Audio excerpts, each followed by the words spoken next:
as drug affected, and 1.479 million Filipinos continue to use illegal drugs.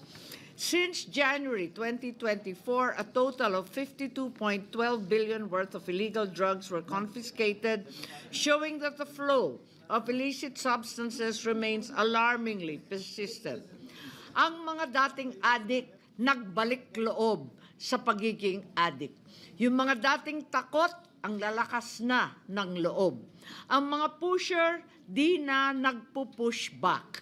Ang mga user, himbis gamutin, binigyan ng alibay. Durog na ang Pilipinas. Marami na naman durugistang Pilipino. Marami na naman nakawan dahil naghahanap ng pantustos sa bisyo nila. Laganap na ulit ang krimen dahil laganap na ulit ang droga. Happy days are here again. Ang pinaghirapan linisin ni Presidente Duterte, linamon at linaklak na ng mga buwaya. Buwayang walang kabusugan. Matapos ni Presidente Duterte dalhin sa hustisya ang mga kriminal, matapos niyang dalhin sa rehab ang mga